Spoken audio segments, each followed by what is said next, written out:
আসসালামু আলাইকুম রহমতুল্লাহ। আজকের ভিডিওতে আমরা জানবো যে ইনকিউবেটর মেশিনে কোয়েল পাখির ডিম দেওয়ার আগে কি করণীয়। তো সর্বপ্রথম আমাদেরকে কিন্তু ভালো এবং উন্নত মানের বীজ ডিমগুলো সংগ্রহ করতে হবে। দ্বিতীয়ত হচ্ছে যে আমাদের যে ডিমগুলো আছে পটাশ বা আপনার স্যাভলন দিয়ে জীবাণু মুক্ত করে নিতে হবে আমাদের ডিমগুলা, যাতে করে যে জীবাণুটা আছে বা ভাইরাসটা আছে ওই ভাইরাসটা যাতে ডিমের ব্রণটা নষ্ট না করতে পারে। ওই কারণে আমাদের কিন্তু জীবাণুনাশক দিয়ে অবশ্যই ডিমগুলাকে কিন্তু জীবাণুমুক্ত করে নিতে হবে। তারপর সুন্দরভাবে কিন্তু মেশিনের ভিতরে ডিমগুলাকে বসিয়ে দিতে হবে। তো এবার আসে আর্দ্রতা আর তাপমাত্রা কত রাখতে হবে, ওই বিষয়টা নিয়ে আলোচনা করি। কোয়েল পাখি এবং মুরগির ক্ষেত্রে কিন্তু তাপমাত্রাটা হচ্ছে সেম 37.7। তো অনেক ক্ষেত্রে দেখা যায় 37.7 থাকার পরও ডিমের ভিতরে কিন্তু বাচ্চাগুলা মারা যায়। ওটার কারণ কি?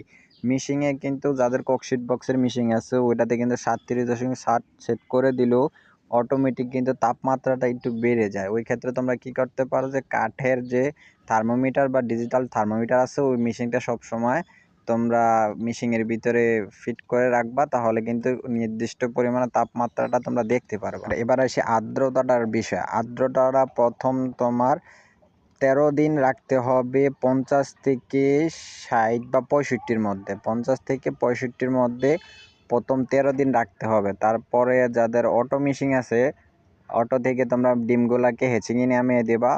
13 থেকে 14 দিন বা 15 দিন, এই 2-3 হচ্ছে তোমার হেচিং রেট। অনেকে কিন্তু বলে কোয়েল পাখির ডিম 18 দিনে ফুটে, কিন্তু আমার মেশিনে সবসময় 14 দিন বা 15 দিনেই ডিমগুলো ফুটে যায়। যখন ডিম হেচিংয়ে নামাবা তখন তোমার আর্দ্রতা রাখতে হবে 70 থেকে 85%। বা অনেক ক্ষেত্রে দেখা যায় বাচ্চা ফুটার সময় বাচ্চার গা ভিজা থাকে, ওই ক্ষেত্রে 100%ও আর্দ্রতা হয়ে যায়, ওই ক্ষেত্রে তোমার সমস্যা নেই। কিন্তু ওই ক্ষেত্রে তোমরা কিন্তু আলাদাভাবে একটা হেচার মেশিন ব্যবহার করাটাই উত্তম, কারণ মেশিনের উপরেও যদি তোমার নতুন ডিম থাকে ওই ক্ষেত্রে ওই ডিমের আর্দ্রতা প্রয়োজন হচ্ছে তোমার 60 থেকে 65, আর হ্যাচিংয়ের সময় আর্দ্রতা প্রয়োজন 80।